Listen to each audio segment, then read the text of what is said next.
Hey there, everyone! I hope your day's going great. Today, we're diving into what happens when narcissists hit the end of the road, whether it's a relationship, friendship, or even their own personal game. This can be one of the toughest yet most liberating moments. If you're here, it means you've probably reached your limit, you've had enough of their manipulation, and you're ready to take your life back. Now, let's get real. Narcissists don't handle change well, especially when it's not on their terms. The second they realize they can't control you anymore, their behavior goes into overdrive. You'll start seeing things like fake apologies, dramatic exits, or even new targets to manipulate. Why? Because the one thing they can't stand is losing their grip on you. Ever noticed how conversations with narcissists always seem to go in circles? That's because they can't stand losing control, so when you stop engaging in their mind games, they start to panic. They might blame you, flip the situation, or even accuse you of being selfish or, wait for it, narcissistic. Yep, it's all projection. So when they see they can't play you anymore, they might throw out one of those non-apologies. "I'm sorry if you felt that way," or "I'm sorry, but you made me do it." You get the vibe, right?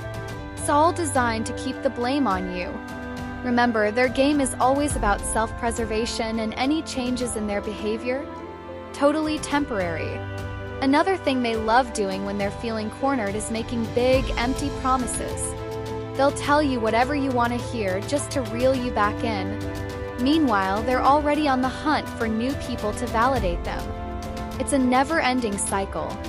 And don't even get me started on narcissistic parents. If you've got siblings, they'll instantly shift their focus to someone else once they realize you're no longer under their control. Suddenly, you're the villain, selfish, rude, ungrateful, while they make your brother or sister the new golden child. It's like a twisted game of emotional hot potato. In relationships, narcissists will use jealousy as a weapon. If they sense you're pulling away, they'll flaunt their interest in other people to make you feel insecure. They want you to react, to feel small so they can feel bigger.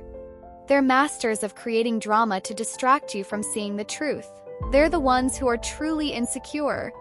Narcissists are also pros at deflecting responsibility. They're experts at turning the tables, making it seem like you're the problem. Gaslighting is their go-to move, making you question your reality and your worth. And before you know it, you're stuck in a loop of second-guessing yourself and wondering if you really are the bad guy. Spoiler alert, you're not. Then there's the whole flying monkey situation. Narcissists love recruiting people to do their dirty work. They'll play the victim, get their enablers to come after you, and suddenly you're not just fighting one person, you're dealing with a whole crew backing up their story. It's exhausting, right? Things really escalate. Narcissists will even take it to court. Whether it's a messy divorce, a custody battle, or just to mess with you, they'll use legal threats to keep control. They'll act like they're the ones being wronged, hoping the legal system sides with them. The goal? To keep you tied up in their chaos for as long as possible. Here's the thing, narcissists never see themselves as the problem. Even if you take legal action against them, they'll always paint themselves as the victim, and you as the villain. In their minds, they're justified in everything they do, no matter how damaging it is.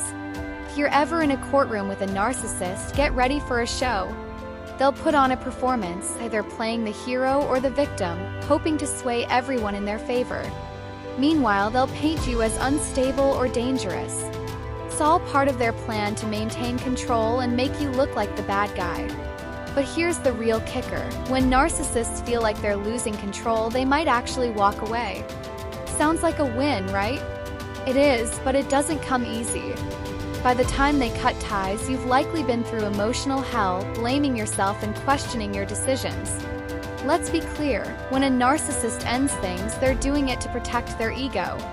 They want to stay in control, and if they can't, they'll try to convince you that you were the problem all along. They'll want you to feel guilty, to come crawling back so they can get their hooks in you again. Don't fall for it. In the end, the narcissist's departure is their way of running from the truth. The truth that you've grown, that you've seen through their lies, and that you've chosen yourself over their toxic games. As tough as it is, when a narcissist finally leaves your life, it's a blessing in disguise. You're free. You can heal. You can rebuild without their constant manipulation holding you down. It's a new beginning, even if it hurts at first. So, if this sounds like your story, I want to hear from you. Drop a comment below and share your experience. You never know who might be going through the same thing and could really use your support. Thank you all for being part of this community and showing up, whether you're new here or a longtime listener. Your presence means the world to us, and we're so glad to have you here. If you found this video helpful and want to keep learning how to handle relationships with narcissists, don't forget to hit that subscribe button. Let's continue this journey together, step by step, toward a happier, healthier life. Remember, no matter how small, every step forward is progress. Take care and make today amazing.